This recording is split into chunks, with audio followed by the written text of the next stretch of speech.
예, 기후변화를 막아야 산다 보여드리도록 하겠습니다.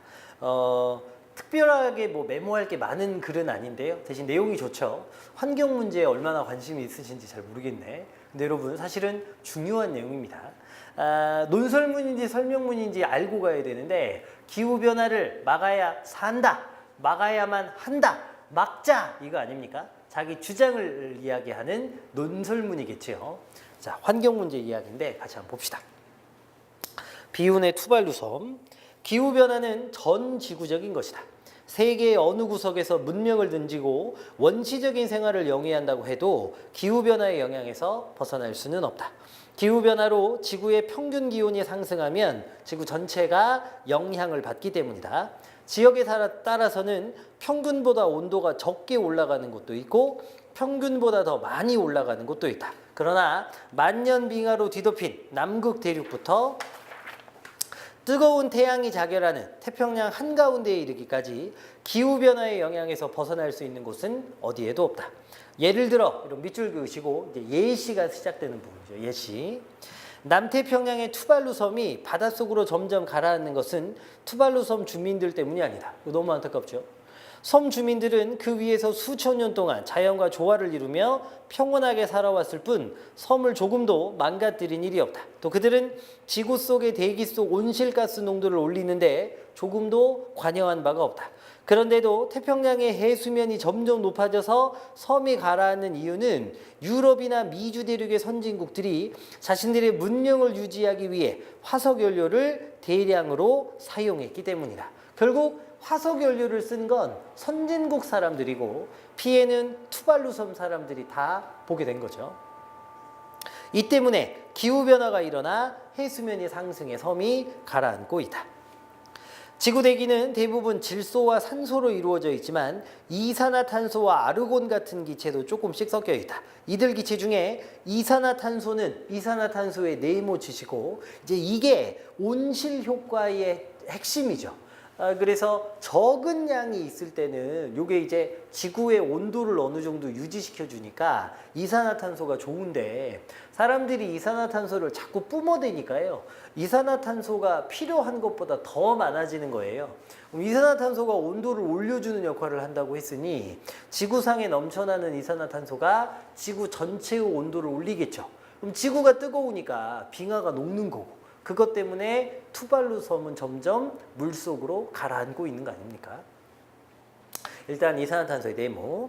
지구의 평균 기온을 일정한 범위 안에서 유지시킴으로써 지구상에서 생물체가 살 수 있는 환경을 조성해 준다.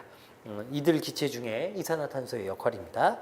이산화탄소가 없으면 지구는 매우 추워질 것이다. 제가 말씀드린 그대로죠. 이산화탄소는 지구의 기온이 낮아지지 않도록 하는데 이는 이산화탄소가 지구의 온실 효과를 일으키기 때문이다. 그러니까 온실 효과가 무조건 나쁜 건 아닌 거지. 일정 부분까지는 지구를 따뜻하게 해주니까 좋은 건데 지금 과한 것이 문제인 거지. 이러한 온실 효과로 지구의 대기 온도는 26에서 33도가량 상승한다. 지구의 평균 기온이 영상 15도쯤 되므로 온실가스가 만들어내는 온실 효과가 없다면 지구의 평균 기온은 영하 15도 정도로 떨어질 것이다. 이산화탄소는 대기 속에 아주 조금밖에 들어있지 않다. 대기 중에 이산화탄소 농도는 2000년 당시 368ppm이었다. 이것은 100만 분의 368이라는 의미로 공기 속 분자 100만 개를 세어보면 그 중에 이산화탄소가 368개 있다는 이야기다. 그런데 인류가 산업화를 시작하기 전인 19세기 초에는 이산화탄소 농도가 그것보다 훨씬 적은 280ppm밖에 되지 않았다. 이렇게 적은 농도지만 이산화탄소는 지구 전체를 온실처럼 만들어주는 작용을 한다. 이산화탄소가 만들어내는 온실 효과는 대기 중에 이산화탄소 농도에 따라 달라진다. 농도가 낮으면 온실 효과도 낮고 농도가 높으면 온실 효과도 커진다. 그러니까 지금 농도가 너무 높은 거지. 과학자들은 북극의 만년빙을 분석해서 20만 년 전부터 지금까지 이산화탄소 농도가 어떻게 변화해 왔는지를 밝혔는데 이산화탄소의 농도 변화가 20만 년 동안의 기온차와 거의 일치한다는 사실을 알아냈다. 이는 이산화탄소가 지구 기온에 매우 큰 영향을 미치고 있었음을 말해준다.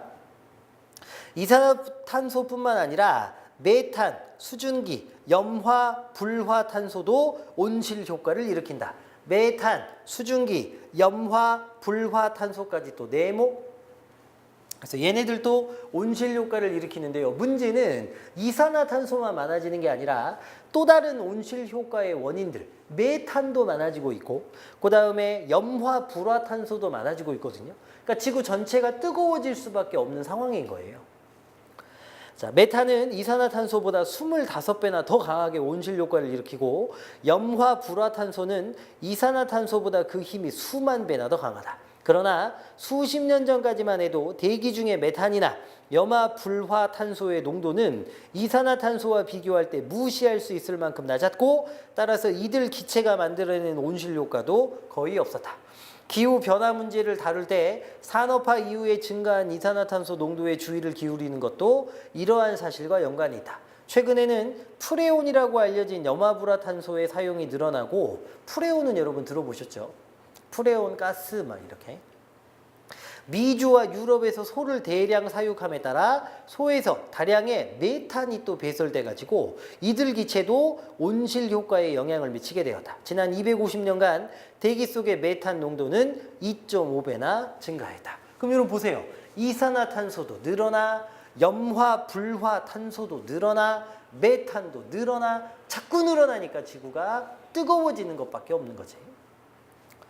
자, 그 다음 지구상에서 기후 관측을 시작한 것은 1854년이다. 지금까지 약 150년 정도의 자료가 축적된 셈인데, 이 기간에 대기 중의 이산화탄소 농도는 약 30%가량 증가했고, 지구 평균 기온은 0.6도가량 올랐다. 여러분 30%, 0.6도 이렇게 숫자가 나왔잖아. 이게 시험에 뭐라고 나올 수 있냐면 구체적인 수치를 제시했다.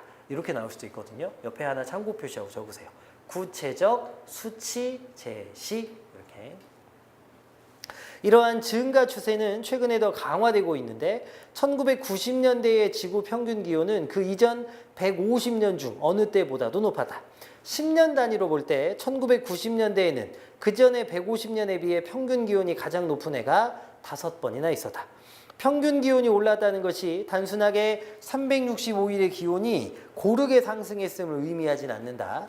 여름 기온은 큰 변화가 없지만 겨울 기온만 크게 오를 수도 있고, 거꾸로 여름 기온이 유난히 크게 오를 수도 있다. 독일의 기상학자들이 시행한 모의 실험 결과에 따르면, 독일의 기상학자들의 밑줄 긋고 요거는 뭐라고 시험에 나올 수 있느냐, 지금부터 주장하려는 주장의 출처를 제시한 거죠. 출처 제시. 그럼 이제 이게 뭘 높여주는 거냐? 신뢰감을 높여주는 겁니다. 신뢰감하고 화살표를 위로. 자, 출처를 제시했고 이게 신뢰감을 높여주는 거예요. 모의 실험 결과에 따르면 현재와 같은 추세로 온실가스 농도가 증가하면 2050년까지 독일의 평균 기온은 1도가량 올라갈 것이라고 한다. 그러나 남부지방의 경우 여름 기온이 크게 상승해 최대 5도까지 올라가는 반면 겨울은 변화가 거의 없을 것으로 전망했다. 여름 기온이 5도 올라간다는 것은 35도를 넘는 날이 많아져 더위로 고통을 겪는 일이 잦아지는 것을 의미하기도 하지만, 여름의 기후가 매우 불안정해져서 홍수, 뇌우, 강한 돌풍 같은 기상이변이 심하게 일어날 수도 있음을 의미한다. 그리고 사실은 이런 기상이변이 큰 문제지요. 실제로 독일의 여름은 1980년대에 비해 피부로 분명히 느낄 수 있을 정도로 더워졌다. 그리고 기상이변의 횟수도 이전에 비해 잦아졌고, 이로 인한 피해도 크게 증가했다. 한국의 기상청에서 내놓은 연구 결과에 따르면 역시 여러분 출처를 제시했고, 이러면 신뢰감을 높인다 그랬죠. 내지는 신빙성을 높인다는 말도 좋습니다. 신뢰감이나 신빙성을 높이는 거. 연구 결과에 따르면 우리나라는 독일과 달리 여름보다 겨울에 기온 상승이 더 크게 일어난다. 최저 기온이 영하 10도씨 이하로 내려가는 날의 수는 해가 갈수록 적어지고 있다. 예를 들어 밑줄 예시가 쓰이는 부분이겠죠. 1991년부터 1997년까지의 8년 동안 최저 기온이 영하 10도씨 이하였던 날은 1971년부터 1977년까지의 8년간 수치의 절반밖에 되지 않았다. 이 수치는 겨울이 따뜻해지고 있음을 보여준다. 강수량에도 변화가 있는데 기상청 자료에 따르면 약간의 증가 추세를 보이고 있다. 수량에는 큰 변화가 없지만 강도가 점차 커지는 것으로 나타난다. 다시 말해 게릴라성 호우와 같이 갑자기 큰 비가 내리는 일이 잦아졌다는 거다. 1920년대와 대비해서 최근 20년간의 강수를 보면 강수량은 7% 증가하는 데 그쳤지만 강수 일수가 14% 감소했으므로 강수 강도는 18%나 증가한 셈이다. 모두 구체적인 수치가 나왔죠. 강수 강도가 높아진다는 것은 큰 비나 눈으로 인한 피해가 커진다는 것을 의미하는데 앞으로 기후변화가 더 심해지면 이런 피해는 더 크게 그리고 자주 나타날 것이다. 결국 여러분 아까 이산화탄소나 그 염화불화탄소였나요? 그리고 메탄 이런 것들이 늘어나기 때문에 지구가 뜨거워지고 있다고 이야기했고 그 뜨거워졌다는 것 때문에 독일도 그렇고 우리나라도 그렇고 예전과는 다른 날씨들이 나오기 시작하는데 이거 문제라는 거죠. 자, 그러면서 마지막 기후변화의 결과가 이토록 심각하다면 우리는 어떻게 해야 하느냐? 이것을 막을 수 있느냐? 다행히 방법이 있습니다. 온실가스 배출량을 줄여주면 돼요. 가장 효과적인 방법은 밑줄 그을까요? 화석연료에서 벗어나 재생 가능 에너지를 사용하는 것이다. 이게 뭐냐? 글쓴이의 대안입니다. 글쓴이의 대안, 글쓴이의 해결책. 결국 여기서 하고 싶은 이야기는 뭐냐? 화석연료에서 벗어나야 된다는 거예요. 걔네들이 이산화탄소 다 뿜는 거니까. 재생 가능 에너지는 고갈되지 않으면서 온실가스도 만들어내지 않는다. 그러나 재생 가능 에너지의 확대는 기존의 에너지 산업과 정치 체제에 커다란 변화를 가져올 수 있고 석유 소비를 줄임으로써 중동의 산유국들에 큰 타격을 입힐 수 있다. 그렇기 때문에 산유국과 에너지 산업계에서는 재생 가능 에너지의 이용을 확대하여 기후변화를 억제하는 방식에 크게 반발한다. 특히 석유를 갖고 있는 나라들은 직접적으로 자기들의 돈과 연결된 문제니까 되게 반발이 심하겠죠. 석유업계 등에서는 온실가스 배출량 감소 협약을 회방하기 위해 기후변화는 인간의 활동 때문이라는 사실을 의심하는 일부 기상학자들의 견해를 크게 선전하기도 한다. 이들 업체로부터 연구비를 지원받아 업체 입맛에 맞는 결과를 내놓는 학자들도 덜어 있다. 그러나 대부분의 기상학자들은 인간의 활동으로 인해 기후변화가 일어나고 있고 앞으로 더 심각해질 것이라는 데 동의한다. 전 인류가 기후변화를 막기 위해 노력하지 않으면 21세기에 기후 파탄이 일어날 수도 있다. 기후변화는 전 지구적인 현상이기 때문에 한 지역, 한 나라의 노력만으로 억제될 수 있는 게 아니죠.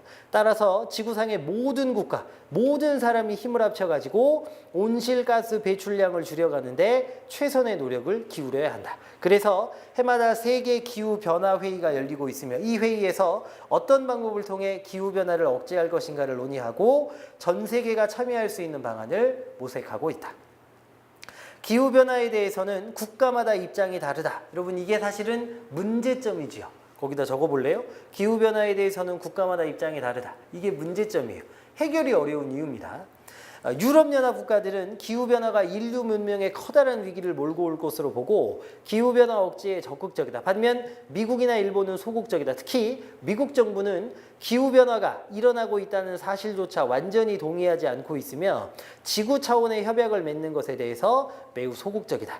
2001년 봄에는 기후변화 억제를 위한 교토 의정서에서 탈퇴하기까지 하였다.